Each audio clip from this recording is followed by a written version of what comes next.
Good afternoon, everyone. My name is Sarah Barker, the founder of Connect Our Elders, and today my guest is Yazmin Rousse, and she is the founder and CEO of Devoted Caregivers here in San Diego County.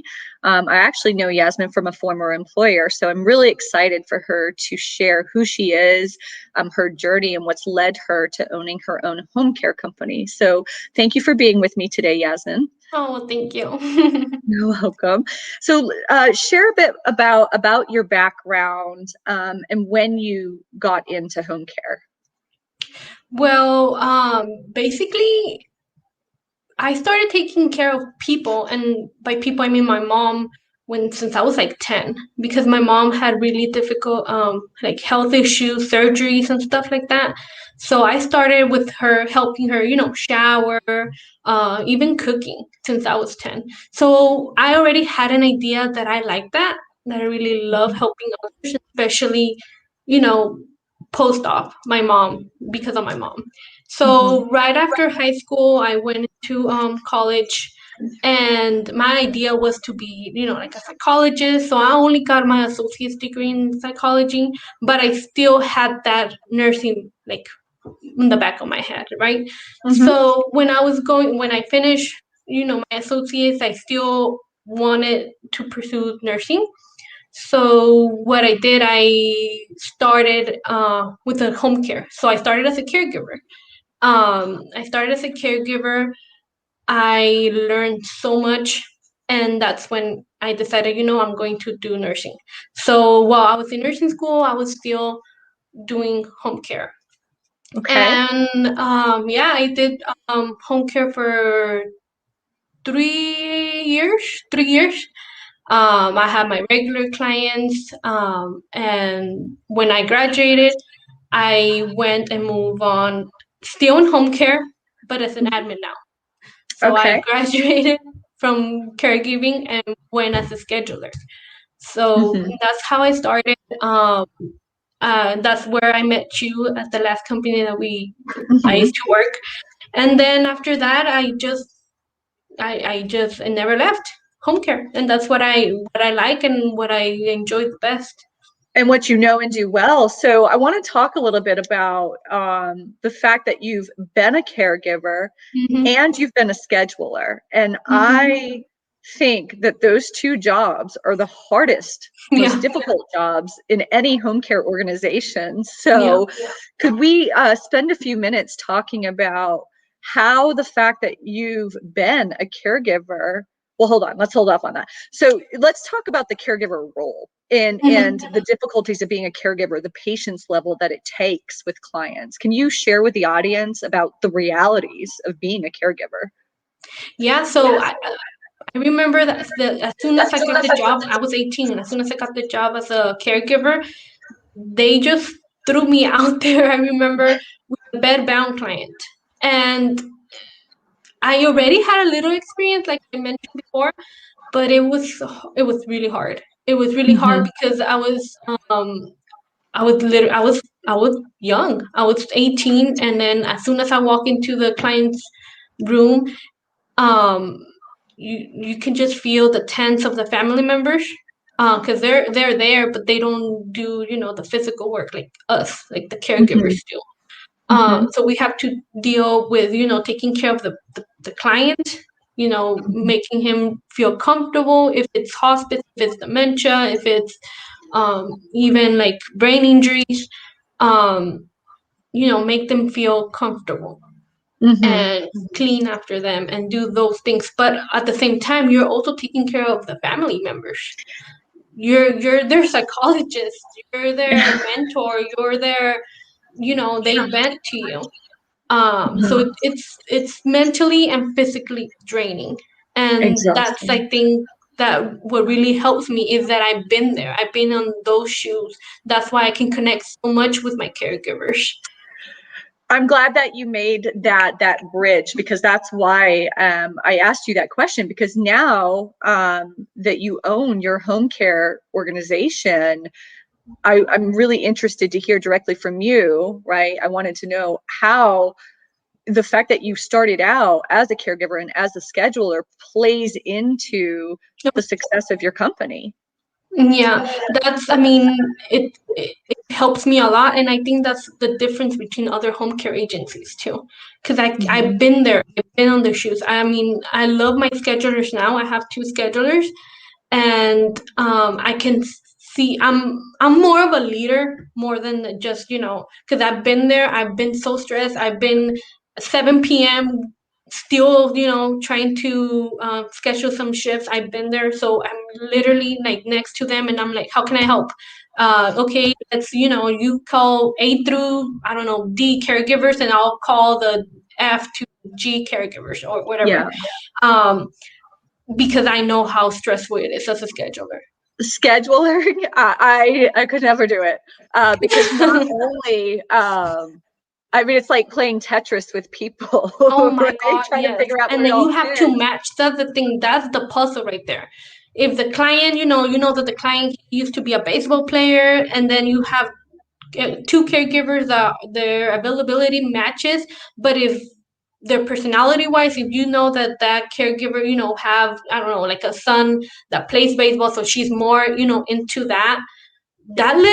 that little piece right there can make a whole difference because now there's going to be a connection with the client, and that's going to be more things to talk about, can connect more to the client, and like I said, there's just more to it, not I just just got the the caregiver. chills Yeah, because I can just listening to you talk right now, I can see how your thought process, because you've been the caregiver and you've been a yeah, scheduler, how that is playing into your business because you guys, a lot of agencies will say that they're doing a customized matchmaking process, right, between the caregiver and the client. But we all know there's a shortage of caregivers right now, yeah. and they do their best, or sometimes they're just throwing bodies. But it sounds like every single time you guys are staffing, you're looking for those little ways Hmm. where the caregiver will be able to more effectively connect with the client. So it's going to be a better, smoother delivery of the care that they need. Yeah, and it helps so much. I always tell my clients or the family members, we're the intruder there. So we want to make as much as possible to make we want to feel like family members too. We want to feel that we're there not just for the money. It's just that we literally want to make a difference. We really want to make a difference on the quality of life of the client. And Yes. it's not just going there and clean them up, shower them. No, it's just we have to have a conversation. You're still a human being. I love that. Preserving the dignity, right? Exactly. So with your background, having started as a caregiver, moving into scheduling, finally, what was the reason you decided to start your own home care business? It's basically it was random. It was literally on a dinner table with my husband, and we were like, I was venting to him like, oh, I wanted to change this, but the owner doesn't let me or doesn't listen to my ideas, and I know it's going to benefit more clients, and in order for me to even help more people or put people under my umbrella is to be an owner. And that's what my husband pushed me. He's like, well, do it. If you're the owner, you can help more. You can teach those good habits to the caregivers coming in, or the new caregivers, or even the Mhm. old caregivers. Some old caregivers have habits that they learn from other agencies that they're not good, and in order for me to change that, it's me being an owner and training them how they're supposed to be. Right, a wider impact, a Yeah. larger footprint. One of our audience members, Brad Thomas, thank you so much for your comment. He said, Thank thanks for what you you. do. Thank you for watching. Um, okay, so I'm just really, really moved by the experience that you've had and how it's playing out in your business, and also the story with you and your husband. I think a while ago, I'd read something about you're both entrepreneurs. Is that correct? Yes. So yeah, you did. I saw Yeah, that. that's so cute that you read my motivational post. So yeah, basically we started with him first. When we decided to move in together, here in California it's so expensive, so we moved across the border. We moved Mhm. across the border to save money. Over there, the border in Mexico, the rent that we used to pay and it was a decent neighborhood, close to the beach. It was, decent house. It was $600, the rent. And here for a studio, it was 1,600. So we decided to move there. That was the smartest thing to do, and that we did. Um, we saved all that money, and we started with his business first. He is a flooring contractor, Mhm. and he has that idea because he's moving people around too. He, sells the jobs, and then he schedules, um, the worker to go, and he has that same idea as home care. But that's how we started. That's how we started. Because in the beginning, it was so much money invested. The insurances, his license, it was so much money. So Yeah. when we did that and he was established enough, we came back to the U.S. We rented an apartment, and after a year, we bought our house because we already had the money saved to, down payment. And then after we got the house, a year later, when we were more established, that's when he was the one that pushed me, actually, because I'm more, me, I'm more of a quiet and, love what I do, and that's it. But he's like, no, in order for you to move other people, and in order for you to more do a better impact on your community, you have to be an owner. You have to be a CEO in order for you to improve yourself or improve everybody else's lives. Right. You're going And to yeah. have more impact on more people by being the leader of the company. I just, your story is so inspiring to me, like your whole path of where you are now, and how supportive each of you guys are being entrepreneurs in the marriage, and elevating each other. It's wonderful. Okay, so you've talked to us about how you've decided to start the company, right? Because you could have more of an impact on more people.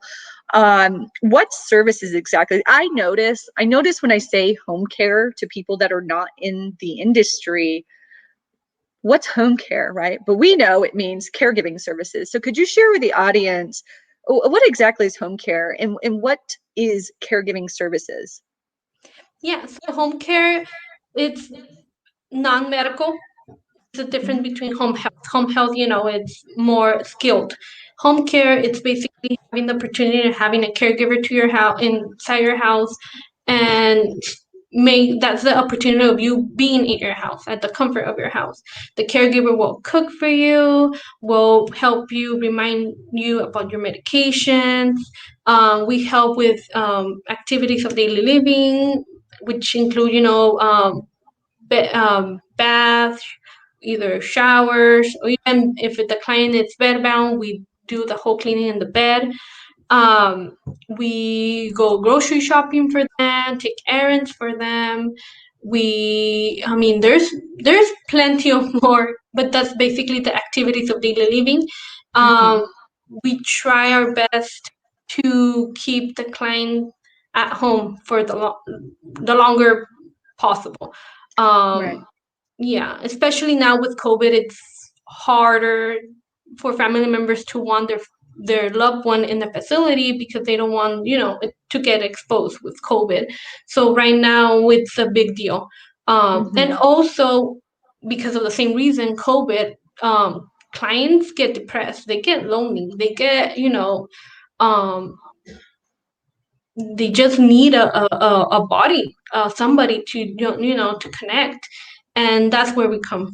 And I mean, I'm the one that buys, crossword puzzles and cards and things like that in order for the caregiver to even, have that moment with the client and forget about all this chaos.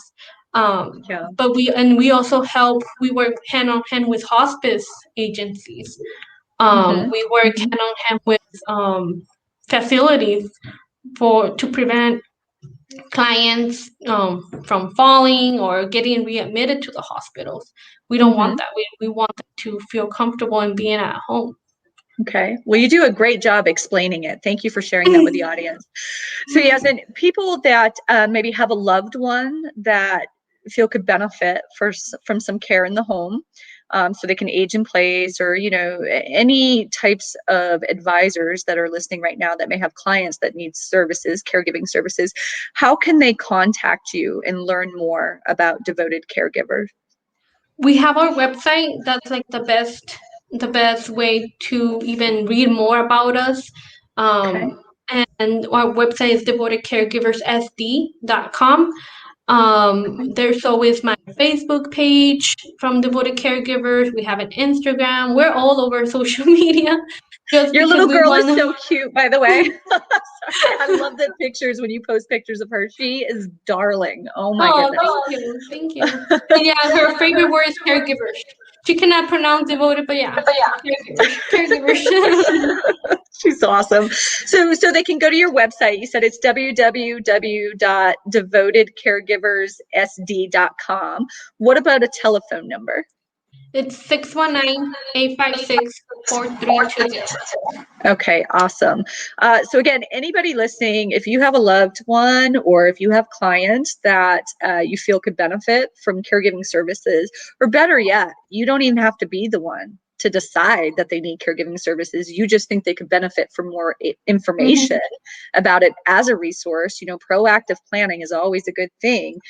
Reach out to Yazmin or myself. I'm happy to get you connected.